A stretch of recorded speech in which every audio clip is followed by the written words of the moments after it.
So what's up, man? Not much, man. What's going on? How you I'm doing? doing good, man. Man, I'm doing. Welcome back to Ain't No Days Off podcast. so this ain't no normal. This ain't the normal. Yeah, this We're gonna do something different this time. we'll hang out. Yeah, you know where you at? What? Oh, I'm at Ain't No Days Off. I know that. You look kind of tight. You need to loosen up. You need to hit your vape, man. You good? Let me hit the. You good? wiggle You know, on. got a little bit swole since last time you was on here. Yeah, that's part of my regimen.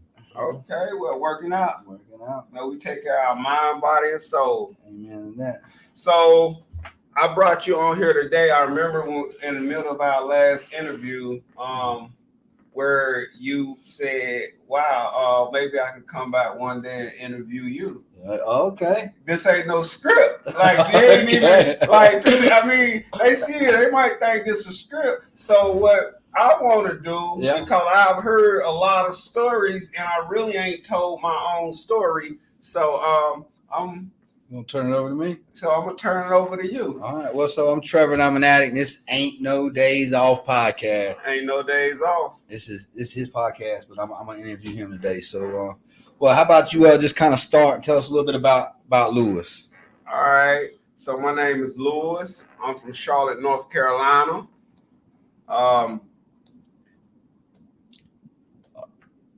Yeah, come on. You ain't never at a loss for words, man. No, that ain't what I was saying. I was waiting on another question, but let me go. My name is Lewis. I'm from Charlotte, North Carolina, and I figure I done heard a lot of stories. Y'all done heard a lot of stories, and I wanted to get on here and tell y'all story because sometimes y'all can get people can get in y'all ear and they think they can tell y'all my story better than I can tell y'all my story, but that is not the truth.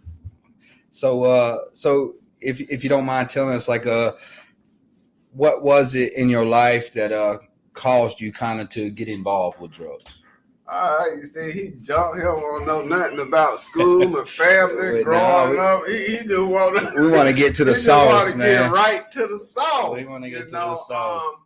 I really can't say, but there was some abuse growing up. I kept that a secret. You know, nobody knew about that. So at a young age, I learned how to hold secrets, and it wasn't no abuse in my home. This abuse happened outside of my home. Okay. You know, for my mom, my dad, they was very loving and very caring, and like there was always, they worked, like we had food and shoes and clothing, like we wasn't missing no meals.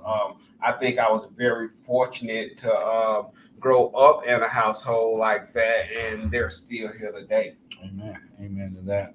So as far as like I mean, we don't have to get too far into any like crazy details. That's big. I want my fans to know me. Yeah.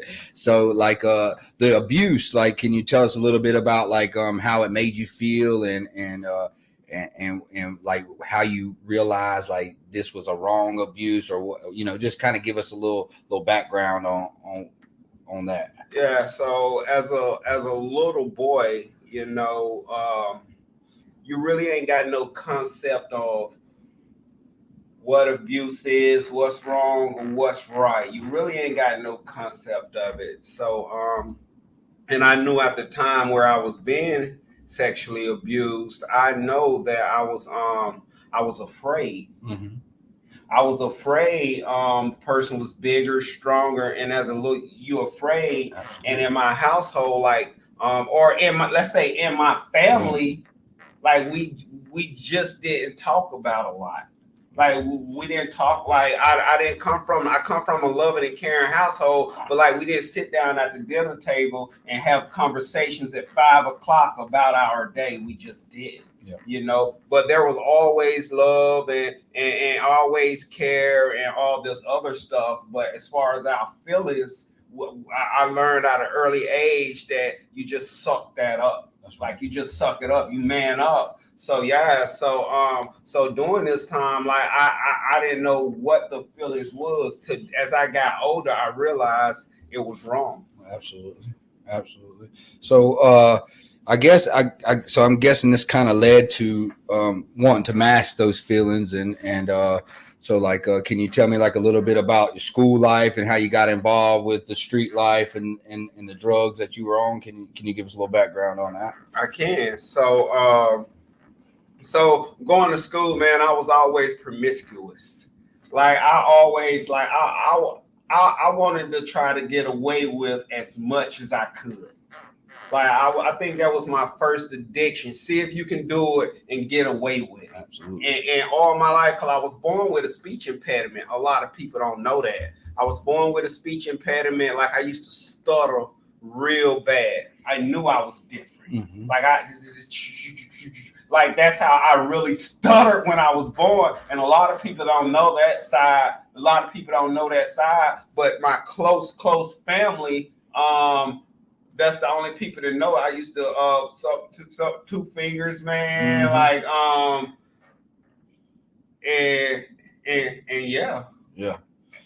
So well, I can relate to you on a lot with the abuse, and you know, like I said, I don't try to dig into people's personal life unless I can relate to it, you know. So, but so as you got older, you know, I guess what It's sort of like, man, like I grew up in a loving and caring family, man. It was at this time growing up, man, it was just me and my brother, my father, my daddy, and my family. We was real tight. Mm-hmm. Like I remember like I used to live for the weekends and live for the summer where everybody can just get dropped off at my grandma's house and with all my cousins and aunts and uncles, because everybody came through there at one point. At one point, everybody came to grandma's house, and I remember the love that was there. I remember all us just like sleeping in the same bed. You know, we fought, but we family. We fought 10 minutes later, like we was best friends. Mm-hmm.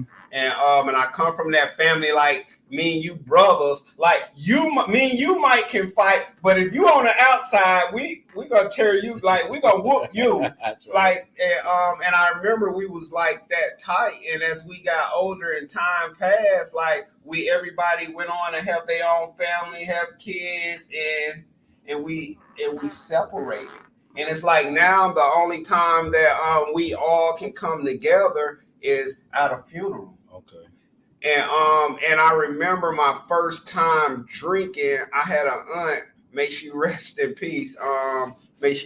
She passed away, and she used to drink. And I remember she used to give us her bottle, and there was always that swig. She would always leave a swig. I think today she left that just for me. Yeah.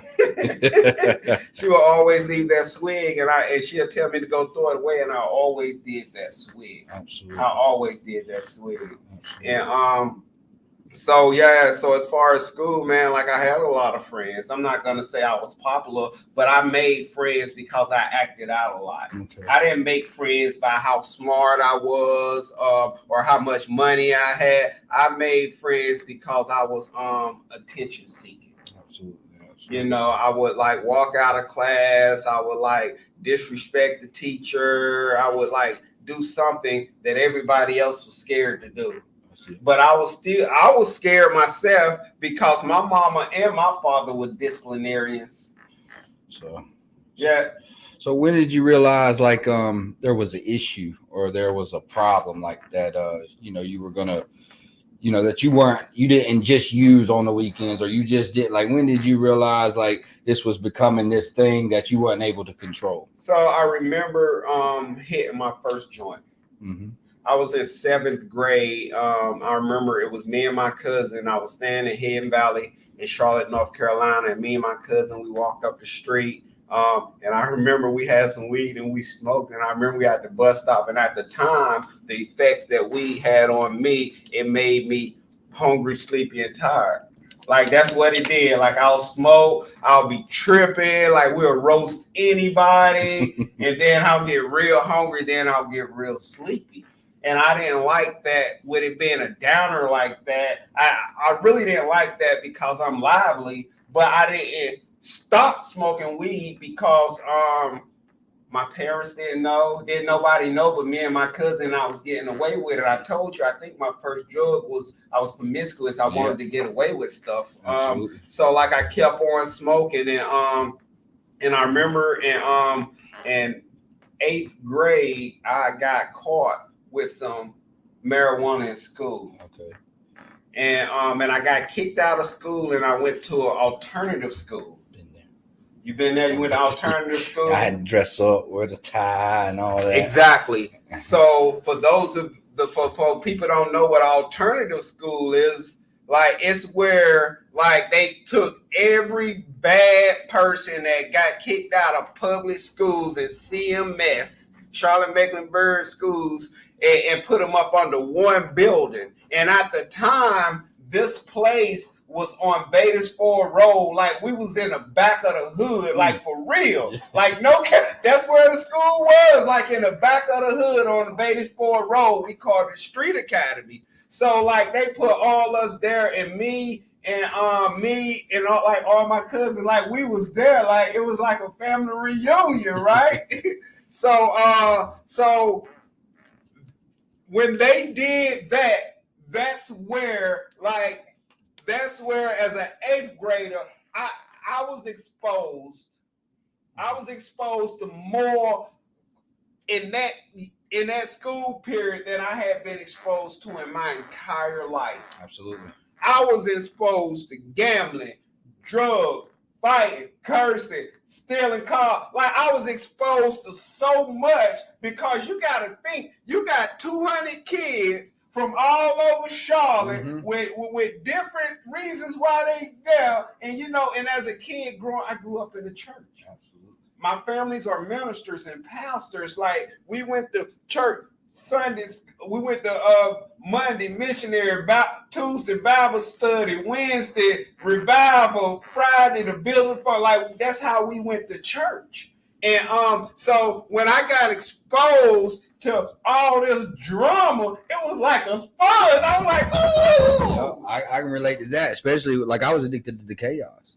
So at the alternative schools, like you're speaking about, like I mean, I look forward to going to school each day because I was going to get to experience violence, drugs, gang activity, whatever. Like I was going to get to be a part of some chaos, and I thrived on that. Yeah, and so the thing about that is, so now, like my head, right? And let me say this: I've always been smart. Mm-hmm. Like I'm talking about, I was always book smart, and I always could read, comprehend, learn, and all that stuff right there. Like and still to this day, So now I done learned all this stuff at Street Academy, the alternative school. So now in 9th grade, I go back to I'm back in public schools now. They ain't ready. They ain't ready for me now. Now I know. Now I done got my hand on some tools. Like I'm like really outside. Like I'm selling a little bit. I look for some money. I done found out ways to support my weed habit and stuff like that. And so it was like, so I went back to school, and I remember, and I kept getting in trouble in school. And something that I never did do, man, I wish I would have followed this dream. This was a dream of mine. I remember, man, people used to always tell me like, man, you funny, man. You should do comedy. Like you supposed to be in a bro. Like they used to tell. I ain't even trying to pat myself. They told me that my entire life. But that dream, I couldn't see that far. They used to tell me this, and I really didn't have nobody just pushing me like that, Now, like I said, the love was there. It was always love. Like there was never like it was always love in my household. But I just didn't have that person that would push me, do this, join this. I didn't have that, But they used to tell me, bro, like Like me, you used to get on the bus, we be roasting, bro. Like, couldn't nobody really mess with me. Like, I was the like that's who I was. And needless to say, that got me into my first fight. I was roasting this dude. I was going to Providence High School. I was roasting this dude, man, and then like it was too much. It was too much, and and we went to school. We got into a fight, man. And looking back on it, man, like I feel bad that cause I was really going in. And you know, like my motto is like I was really going in on this dude, you know. So we fought, they kicked me out, I go back. Bro, I got caught smoking weed in school. I went to a program called Pops, you know, and then I got caught stealing in school. Then I got caught like doing some other stuff in school, and then my mom, she thought it was a good idea to take me out of public schools. Okay. So I went to a place called Central Piedmont Community College. Is that where you graduated? So you eventually graduated school? No, I didn't say that at all. Okay. So did you end up graduating high school or? I did in the penitentiary. Okay. So now I'm going to Central Piedmont, and I'm just there. I'm just on the roster. I went to school about 2 days, and I remember I had bought some books, and my family had bought me some books. And I remember at this time you could take your books and you could sell them back to the library, and that's what I did. And now I'm hanging out. I'm in the hood because my father, he owned the game room in my neighborhood, and he owned a sandwich shop. That's right. So now I'm hanging on a block a lot. I'm smoking weed full time. Everybody around me, they smoking weed, selling drugs, or hustling. Like they doing something. Okay. You know, they doing something. So now I'm getting all this. So while he's at work and they at work, and now I'm just outside in the street. As soon as I get home from school, I'm outside. Okay. And so did that lead to your first time in the penitentiary? Yeah. So I hung with it. So I learned how to steal cars from my homeboy. He passed away now. Rest in peace. Rest in peace. So I learned how to steal cars, and once I learned how to, bro, you got to think a 16-year-old dude in a car, like that was the dream. Like 16 and driving, and we talking about this in the early 90s, like this in the 87.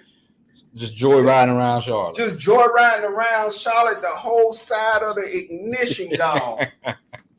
Like you got to understand, like this was like heaven, bro. Like we just pulling up on people, you know. I got caught in a lot of them cars, like, and went to jail, you know.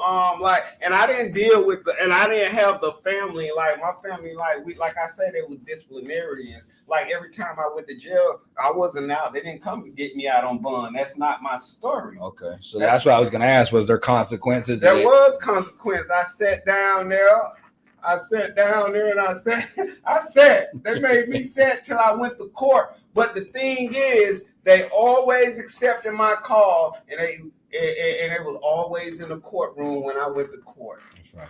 Bro, now looking back, bro, I hated them to see me in there doing a shuffle in that jumpsuit, man. Cried every time I seen my mom in that courtroom. Exactly. And the reason why, because they didn't raise me that way. Absolutely. My mom and them didn't raise me to go out there and be taking other people's stuff, to go out there and be hurting people, to sell no drugs. They didn't, to be gambling. Like, they didn't raise me like that, bro. I did wrong on my own. That's it. I fell in love. You know, it's sort of like they say the path to hell is wide, and the gate to heaven is narrow. It's sort of like, bro, for me, the streets, and I seen this somewhere, they say they don't call it the trap for a reason. The streets is a trap, bro. The streets for me was addictive. I used to love standing on the block for years with no money. Just because of how it looked. Yeah, just how it looked, bro. I'm out there. I'm doing little stuff to make money, but all I'm doing is like smoking weed. Like I ain't even real. I'm just out there. I'm just catching charges, I'm just out there smoking weed and catching charges. Well, they say that the hurt on the inside that's not transformed is transmitted to people around you, right? So can you tell me a little bit about like not working on yourself and how you transmitted that pain and that hurt onto people in your family or people around you? Well, yes, I can. So how I hurt my family, man, because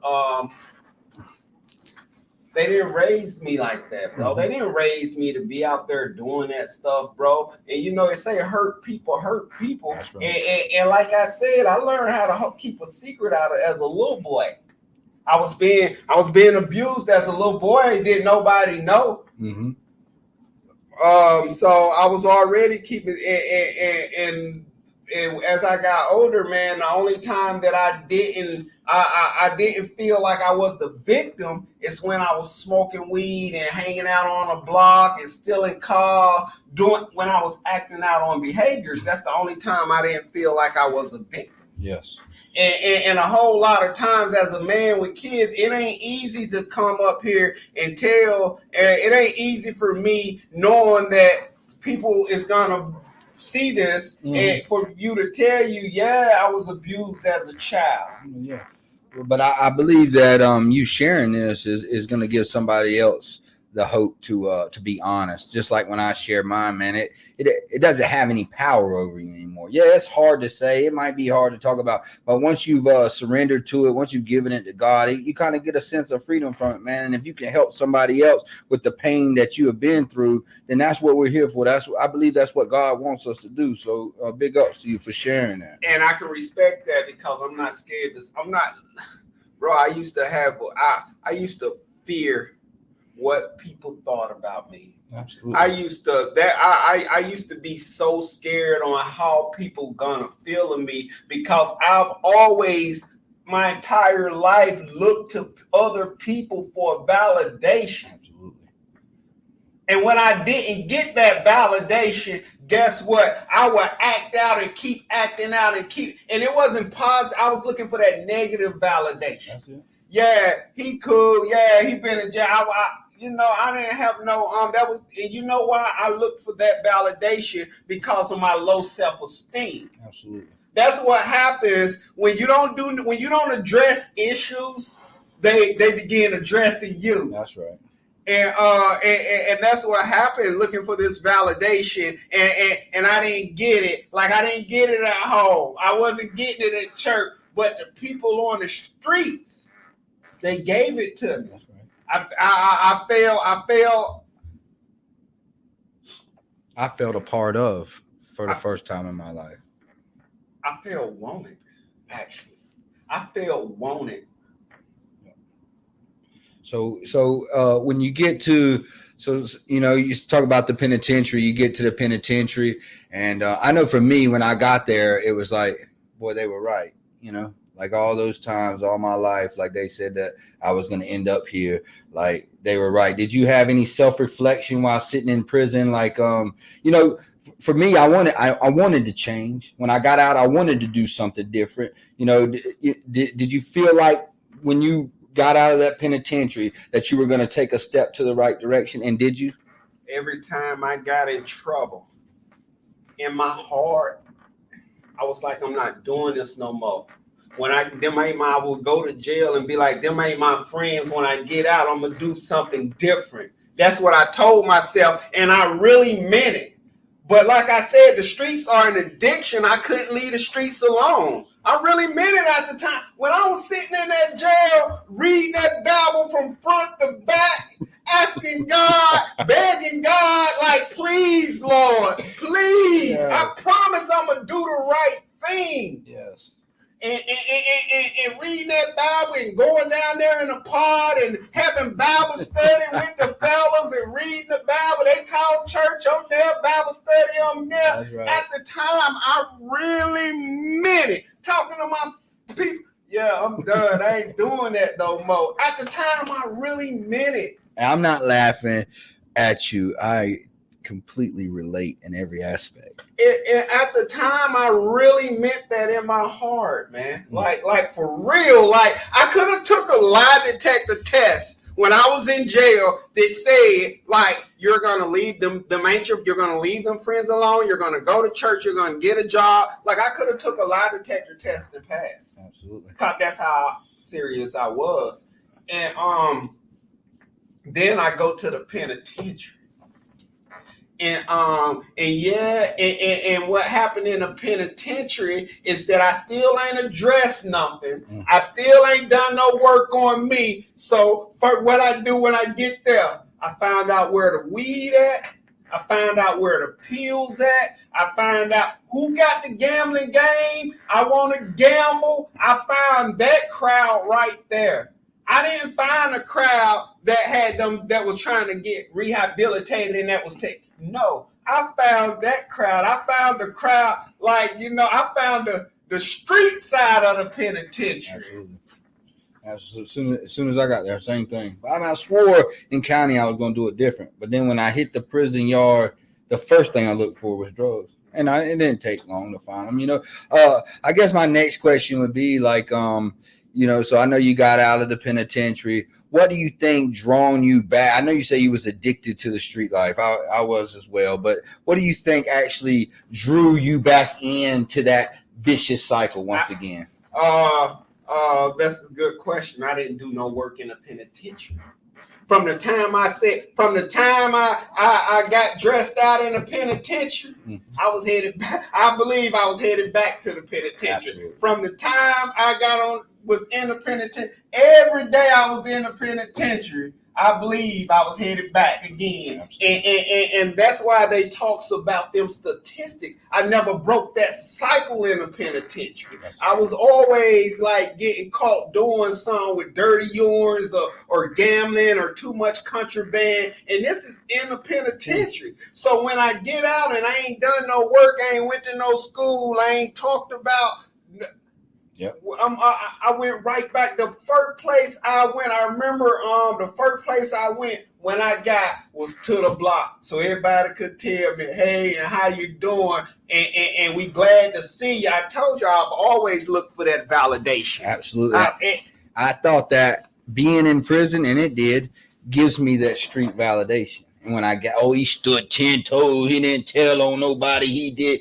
And I know it's ignorant now, but in my mind, that was my life. That's what I did. You know what I mean? That's what I focused on. I never thought I was going to break the cycle. I thought that I would constantly go back to prison, stand 10 toes down, keep it 100, you know what I mean? Go back out and, like you say, be headed right back in before I left. Because don't think there ain't disciplinary in prison. There's lockup. They'll take away your food, your phone. You know what I mean? So, like, you can go to jail inside of jail. You ever go to jail inside of jail? I have. I have. Yeah, like I say, I gambled a lot. There was a lot of contraband. There was I didn't go to prison and start all of a sudden had respect for authority. That's right. I've always hated authority. I've never liked people telling me what I can and cannot do. And as a result of that always, I don't know if you're talking about segregation. Or just like lock up. Lock up. Yeah. I've always been that type of person. And even as a little boy, I remember my mama and my daddy and my parents and somebody older than me saying, you shouldn't be doing that. That is wrong. Mm-hmm. I remember thinking I wish I was grown. Mm-hmm. I wish I could do what I want to do. I didn't know at that time they was teaching me about life. That's it. For every action, there's a reaction, and me going to prison, them are consequences for when I didn't listen to my mama. When my mama say, them ain't your friends. When my daddy told me, I remember one day me and my father was riding past the block, and we looked at that block over there in Greertown. He say, some of them people been on that block 20, 30 years. If you start hanging on that block, you'll be on that block 10, 20, and 30 years. And I remember, guess how long I was on that block? 10, 20, 30 years. I was on that block that long, bro. Dang. So when did you first start wanting See, because I believe like it's this revelation that God gives you. Like I thought I was just the way I was, but there was a moment when I realized that I needed to do something different, that I wanted to change. Can you remember around the time that like something in your mind said, "Man, this can't be it. There's got to be something more." I remember. I remember in 1999. It was first of all, let me back up. Every time I went to jail, every time something bad, every time I had a warrant, every time something didn't go my way, I told myself I was going to change. Yeah. But I remember in 1999, it was me and some more. Let me just say this. I got shot in 1999. Can you tell us, before we get into that, I was going to come back to that, but since you mentioned it, tell us a little bit about that situation. So, I was deep in the streets then. Mm-hmm. Like I was 110-toe. I was in the streets. At this time right there, I don't care about no penitentiary. Mm-hmm. I don't care about no jail. Mm-hmm. I don't care about too many humans. Like I'm in the streets and all I'm smoking weed. Like I'm not. Yeah. The streets is the trap, bro. Yeah. I just told you that. So I'm in the streets and we out ride and we looking for some money. All right. We looking for some money. So we run up on the wrong person. We run up on the wrong person and he had that fire on him. He had that fire. I heard the shots. I saw the flash. And at the time where I'm there, like when I look up, like, okay, so like this person appeared out of nowhere. Mm-hmm. Like we didn't even know they was in the vicinity. And I look and I see the pole, whatever. and I see the pole, and they had it, and they already had it up and pointed. So I had to get up out of there. If I would have tried to up mine and it's already on me, they had to draw. That's it. I think they would have killed me. Absolutely. Where I was. So so I'm running. I leave the place. I'm running. Like I done made it to the outside. I'm running. And I know we hear movies and we see pictures and you hear other people's stories telling you about they literally heard the. But that's facts. Yes. That's facts. They do make a sound when they so close. They do make them bullets do make a sound. No, absolutely. And looking back, bro, if I could hear them sound, bro, them bullets was passing my head. Them bullets was passing my head like they do make a sound. So I remember I'm running, that adrenaline. I'm hit 3 times. Okay. That adrenaline is in me though. So I run up there, I get in the car, and then I'm like, I've been shot. Then we get to the hospital, man. And then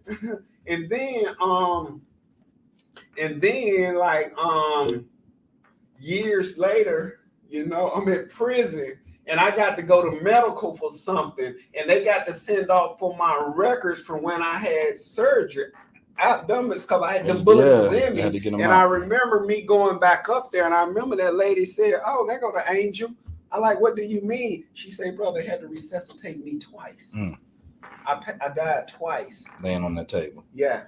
So after that incident, is that really when you started to think like, I need to do something different? And did you do something different, or did you continue? I didn't do anything different. I got out. My baby mama was pregnant. I got out.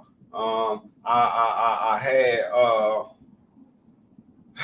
It's funny now because I'm an addict, bro. I remember they was giving me some hydrocodones, and like, bro, I wasn't on that like then, bro. I remember I might have took one, maybe like a whole big 90 or something, bro. Like, it's funny, but I remember I got out. They had me on my walker.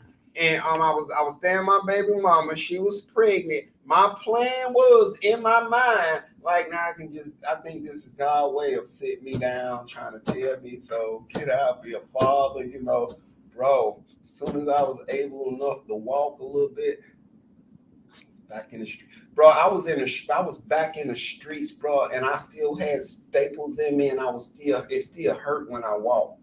Was you worried about them trying to? Because you in the same hood, I assume. Are you worried about them trying to finish this thing or looking for you? No, bro. Like I really didn't do dirt in my. Okay. We really don't do. Nah, bro. Okay. Like that's one thing. It can't nobody in my neighborhood, man. They can talk junk or trash, bro, but can't nobody everybody. Only stories that they can tell you. Oh yeah, he always kept it real. Can't nobody say, well, he did this to me, did that to me. No, it ain't never happened to you. They've always kept it real. So when, we've talked a lot about like the chaos and all. When did you get introduced to recovery, and when did you start, making some changes in your life? So I want to tell you how I got introduced to dope drugs. Okay, do that. Let's do that. I remember I was selling drugs. And this is in the early 90s. Okay. I was selling drugs, and I remember I had some, and it was this dude in my neighborhood. He used to go and he used to roll. Every time I see him, like he had some weed, he used to roll what we call Judy fly. That's right. And what a Judy fly is, you take some crack and you break it up and sprinkle it in some tobacco or some weed, and then you smoke it. And I remember, like, I had never tried any. I have snorted some powder before, but I was manageable. I was selling drugs. It was fun, stuff like that. And I remember, I remember one day I was up on it. I was in this dope house, and I remember I had went in the bathroom. I had my stuff, and I was doing what I do. And I remember I rolled one. You rolled one. I remember I rolled one, bro. And this lady came in there. I'll never forget it. She came in there and I smoked it in there. She came in there and she be like, "Why you ain't come get me, nephew?" She knew what it was, bro. That made me feel kind of so bad. She knew I was and I was it wasn't like it was just out of nowhere. Yeah. Like I said, I'm a block dude, like crackhead with crackhead. That's right. And that was my first time. And my first time, she came in the bathroom. She said, "Why you ain't come get me, nephew? Why you ain't let me hit that, nephew?" It's like, oh my God. But so I smoked it and I bagged up and I left. I knew right then I was gonna roll another one, and I did. So now I am getting. So now I'm getting packages from people. Okay. I'm trustworthy. That's right. I'm getting packages from people. And I'm jumping the fence. That's right. For those not jumping the fence, I'm getting it and I'm not bringing back their money. I got this habit now. Nobody know about, but I set that down for years. I set it down like it was here, then it was gone for years. I didn't return back to that. What was it that brought you back? What do you think? What made you decide, like, okay, I'm just gonna do this now? So I got prison. So I put that down and I didn't touch it. So that wasn't a long run right there. That was just quick. I say 6-7 months. Like it was done. Like it was done. And so I go on and I'm hanging with some people. And I'm hanging with a bunch of people, and we was really outside. Like everybody else was talking about, they was outside. Like before, people saying we outside, like we was really outside, and like people knew that. And the reason why I hung around with these people, bro, because everybody was 100. It wasn't no shady shit going on. Nothing shady was going on amongst our crew. Nothing. Everybody was 100, right? And I remember, after I got shot in 1999, I went to prison. Okay. I went to prison for 80. I had 80 to 105 months. Yeah, that's a stretch. Yeah, and off that prison bed, I did 7 years and 7 days. And like a lot of people don't know that, and some people do. Like a lot of this stuff I'm telling you, people hearing that from the first. A lot of this stuff they hearing it for the first time. But I want my fans to get an idea of who I am. Yeah, that you just not on here just trying to find other people. You got a story too. That I got a story too, you know. And I know after this drop right here, like I'm gonna have to find, like, I know my followers gonna cut in half because I'm yeah. So, but like I said though, so I goes to the penitentiary and I do that time, and I get out the penitentiary. And when I first get out, when you do a bid that long, when you first get out, look, they got me. My dad got me a car. I got my license. My dad got me a car. I had a place to stay. I got a job. Everything is going good. And I remember, but I started back smoking weed. You know, I think I did all that good stuff for 9 months because I had that 9 months post. In North Carolina, you get 9 months post release when you get out. And after I finished that, I got my job, everything going good. I got some money saved, and I remember I started back smoking weed, and I seen that was around the time when they called this stuff called KB when it first hit the scene. The kind bud. And I had the plug on it. And I remember I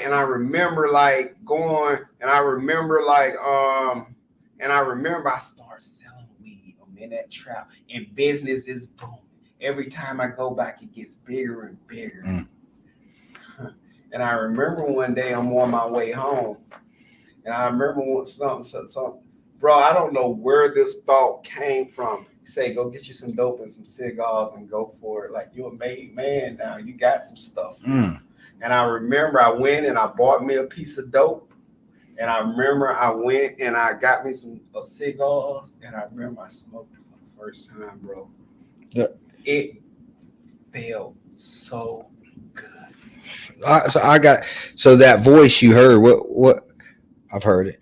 What do you consider that? What is that voice? It's not Lewis speaking. That was definitely, and the thing about that was definitely, bro, I don't even know that. It was something. I call it something. It was something. That's okay. That boy's name to me is something. That's it. And I remember it told me to do that, and I did it. There was no resistance or nothing. And I remember, so now I'm back smoking dope. I'm smoking juice, and I justified it, even though after a while I can't keep no money, and I'm barely home, and I'm justifying it because I'm not smoking a stem. I'm not smoking a pipe. That's right. And that's why I justified it because I'm not smoking a pipe. That's right. And I remember I do that for a while. So now a lot of people catching on. Like a lot of people catching on. My daughter is grown now. Not grown. My daughter is 7. I got locked up with she was 3 days old. I did see her born. Yeah. Most beautifulest thing in the whole world. I love you. Yeah. So now she's and bro, I don't know. Like I just was smoking. So my life, my life has become what I know today is unmanageable. And this is just cause I'm rolling it. And it might as well been smoking it out of a stem. And I remember the first time I got introduced, I went to detox. I was up all night long, and this girl over there off of West Boulevard, I don't know her name. You know, when you get high, you just end up in places. That's right. And I was over there off West Boulevard, and this girl, she was putting fake checks. So, and then I remember like that more, and then I remember she was doing somebody. So this last time she did it, I drove off so I can have it all to myself when it, you know. So, and I remember it didn't ever clear. And I remember I'm sweating that morning. I'm on the phone. I'm trying to see why it clear. I'm at my mama's house, and my brother showed up. At this time, my brother had like 10 years clean. And he showed up. And remember now, I don't think my family know what's going on, but family know family. That's right. Like, I don't know how he caught wind, bro. To this day, I never can tell you how he knew I was smoking Judy. I was smoking crack. Like, I don't know.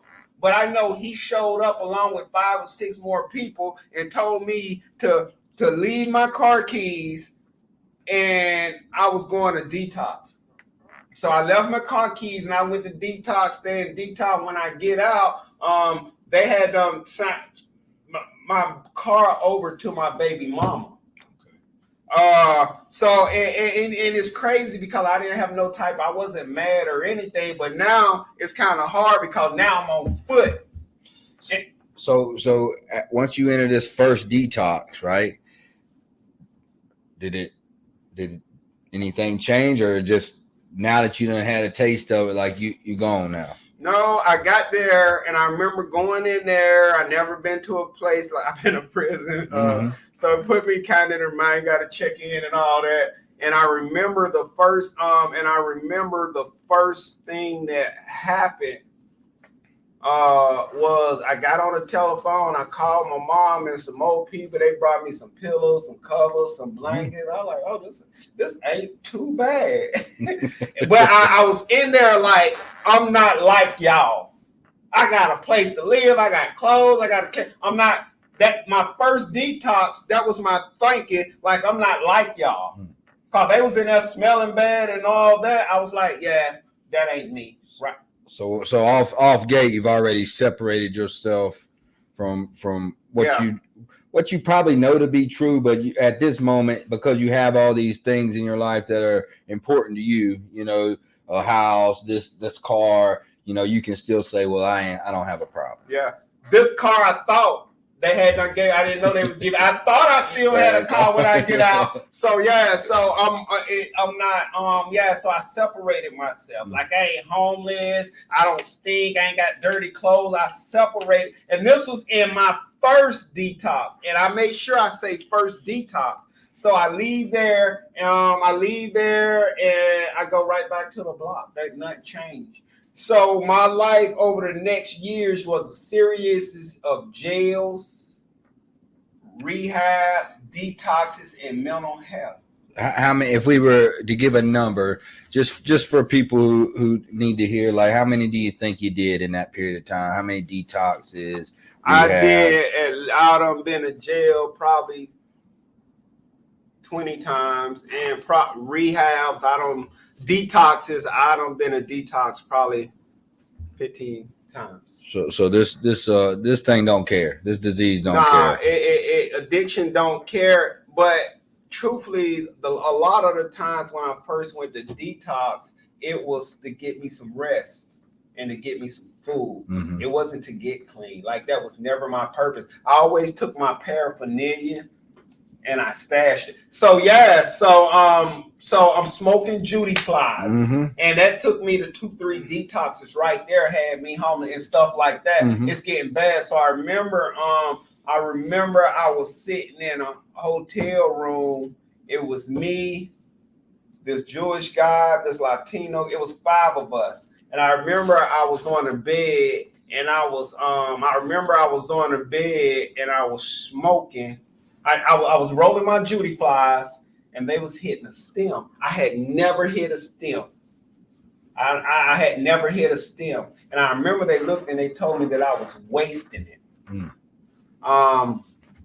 So they told me to try this. And I remember I got up and I remember I hit that glass stem for the first time. My life is already unmanageable. That's right. At this time. But I remember I hit that glass stem for the first time. I don't know how you go from unmanageable being here. I don't know how it was all downhill from that. That day forward, I lived to get high. I lived to use and I used to live. I lived to get from that day forward. I was consumed by the drugs. I did whatever I had to do. Any means necessary. Yeah, it was any means necessary. I didn't even care about me. I stole from family and friends. I lied. I cheated. I went to jail. I sold myself for drugs. I didn't have no money. Yeah. And so when the drugs was gone and I didn't have no money and someone I remember I was first proper. Nah. Yeah, I ain't that bad yet. Yeah. But I remember, and I used to think how can people allow themselves to stoop so low? Mm-hmm. And I remember, there came a time where I didn't have I was homeless, jobless, penniless, didn't have no money. I was stealing. I really couldn't be trusted. And I remember I was propositioned. And I was propositioned, and I remember I sold myself. I even got into a relationship that was strictly about dope and money. It was about drugs and money, because that's how when I use drugs, that's where I go. Yeah. I don't care about nothing but dope. And I've reached a place in my life, right? I reached my place about life. I want people to know, you ain't the only one that done it. Yeah. I remember selling myself and getting up feeling so nasty and sticky, but I got that dope. That's the only thing that mattered to me at the end was dope. I'm talking about I entered into what you call a whole relation because it was dope involved. Can you tell us, do you remember your bottom? Do you remember the day that you said, all right, enough's enough. I'm going to do something. And well, so now I'm homeless. I'm staying on the streets. I've sold myself. I got into relationships because of drugs, and these relationships, I need to say, the relationships that I sold myself in was I sold myself to guys. Yeah. Okay. And a few women, but that's what it was. It was I sold myself, and I really don't feel like me selling my body. I don't really feel like that was my bottom. Oh, it wasn't. That's how I feel. I feel like my bottom was one day I was sleeping on the floor of the crack house. Okay. Right.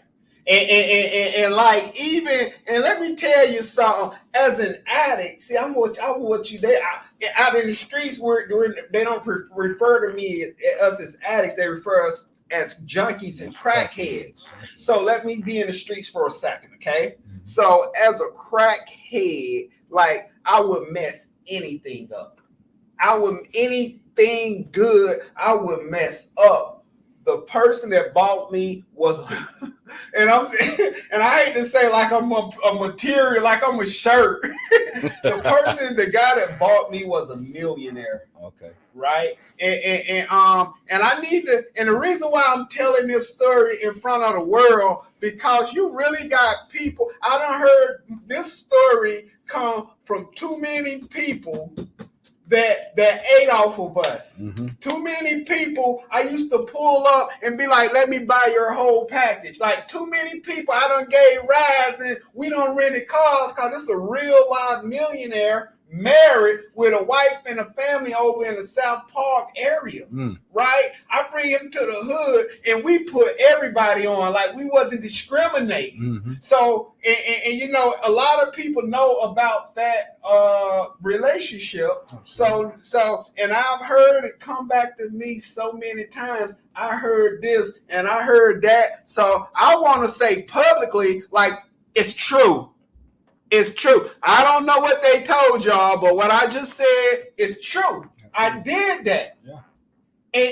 And the thing is, right, if I make a decision to go back out there today and get high, mm-hmm. I'll do it again. There will come a time in my life where I will lose everything I got, and I will be out there selling myself again to anybody with some dope. You know? Absolutely. And so So yeah, so I just kept that. But you asked me where my bottom was. Where your bottom was? I remember I was sleeping on the floor of this crack house, and I remember had done got 3 pillows off the couch, and I had done laid on the floor. And you know, when you smoke so much dope that I smoke, so much crack that I smoke, you just lay down, you be tired, but your mind don't shut down, bro. It's just up racing. Actually, I don't know how many times I thought about putting on my shoes and leaving to go try to make some stuff happen. And I had done messed the millionaire. I had done messed that relationship up, bro. Yeah. And in that relationship, I'll call it a relationship, bro. There was condos bought, houses bought, vacations. Like there was all this stuff right here. I don't know if I was in love or not. But I just know we smoked dope all over this great country. Yeah. And at the time, I think I was in love. I was in love with the drugs. But if you be around somebody for so long, there probably is like you ain't gonna mess with them, like those type feelings, you know. And like I had done messed that up, and I found myself right back in the hood, sleeping on the floor of the dope house on 3 mattresses. And I remember they put me out. It's about 2:00 in the morning. So I go and knock on somebody's door, and I'm not gonna say their name, but I knock on their door, and they told me that they ain't had no room, and they had room. And at this time, I was broken. I don't know, like I was broken, like I didn't care. I was homicidal and suicidal at this time. Like, and I remember I had a piece of steel on me about that big. The choy was hanging out of it. It was like, it was real. It was so big. And I remember like that's all I had, and probably a lighter. That, you know, I had to adjust so it can go higher. You know how you take the back off it so it can go higher. And I remember like that's all I had to my name. That's all. I didn't have nothing else. But the neighborhood that I got high in, social service, detox, mental health, all that is up the street. And I remember I walked up that street. I'm about to go. I'm done. You remember that time in jail early in the conversation where we said like, you done. I'm done. In my heart, in my mouth, stick a fork in it. Bro, I got to the top of that hill, and from where I was, you could see detox, and somebody yelled, this dude in my ear, he said, hey, bro, you know where I can get something from? Bro, yes. I walked back down that hill. It took me 2 more days to get up that hill. When I got up that hill, but this time when I got up there, I was done.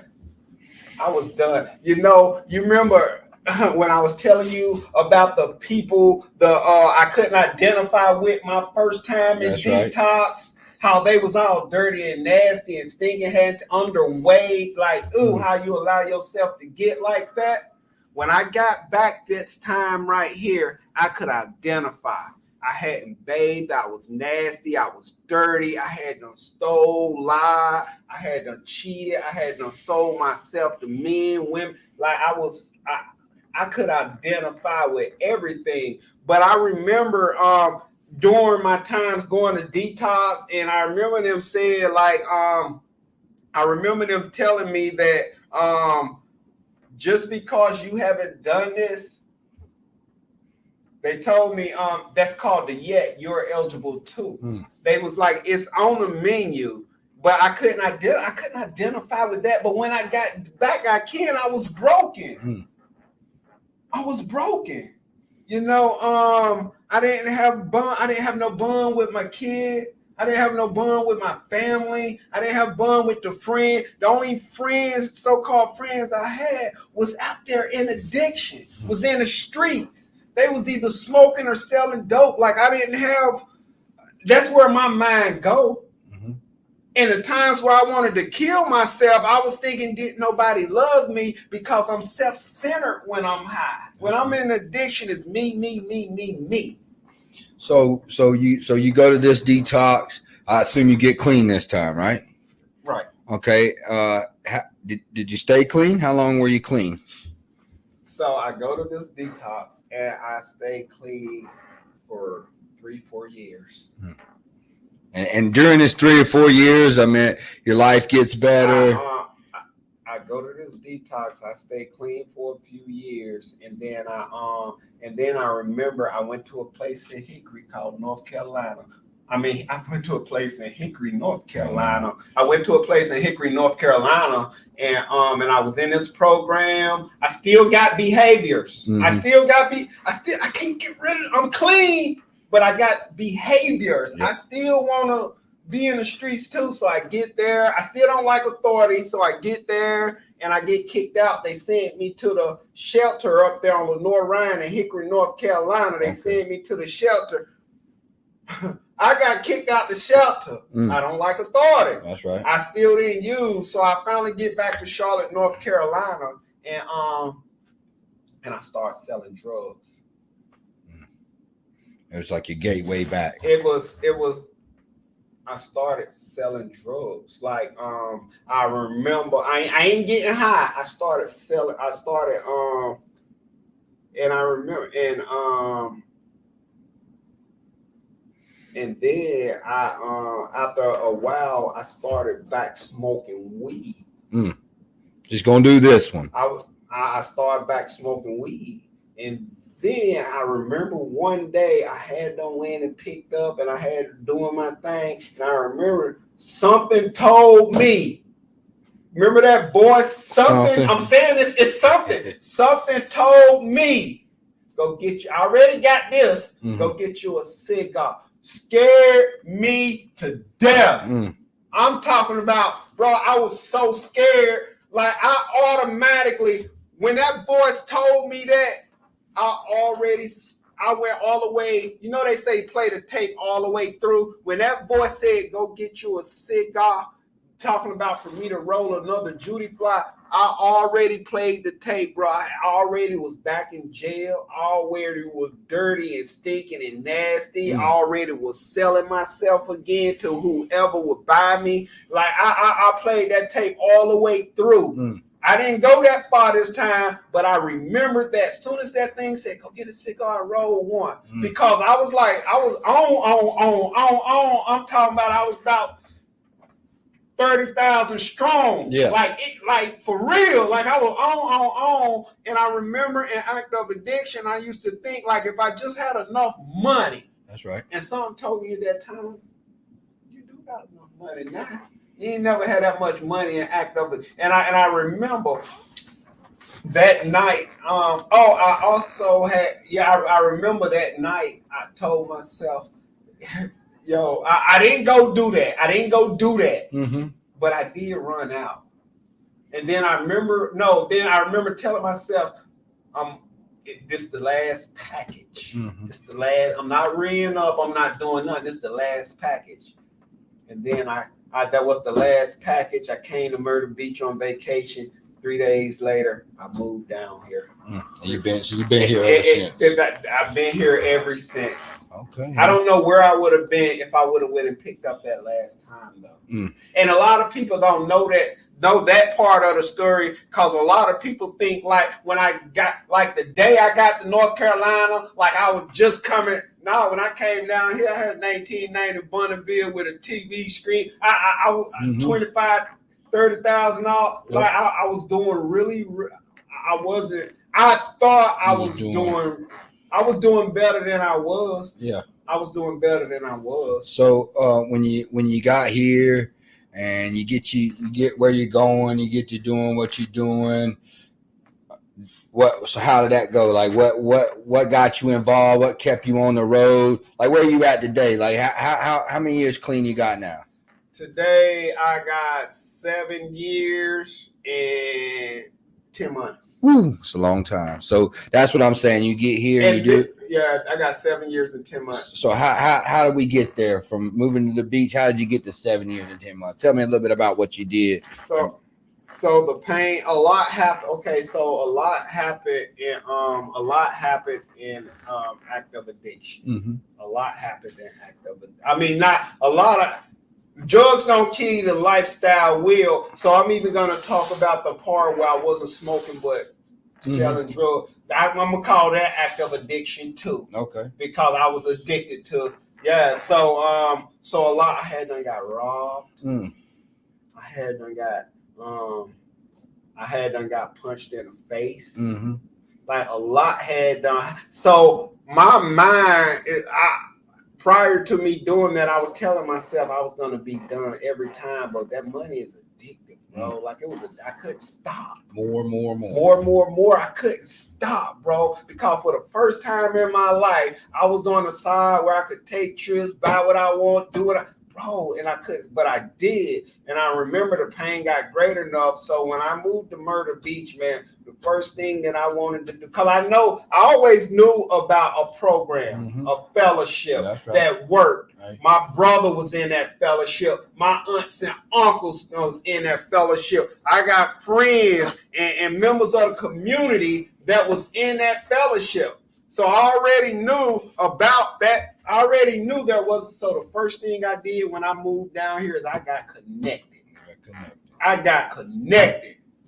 Because I ain't forgot all them times I went to detox and I heard H&I come in there and say, you need to get connected wherever you go. You need to find some people I had a network when I was using drugs and selling drugs. That's right. So I decided when I got here this time that I was going to get me a network of people that wasn't doing me, people that were productive members of society, people that was paying bill, own a house, people that and staying clean.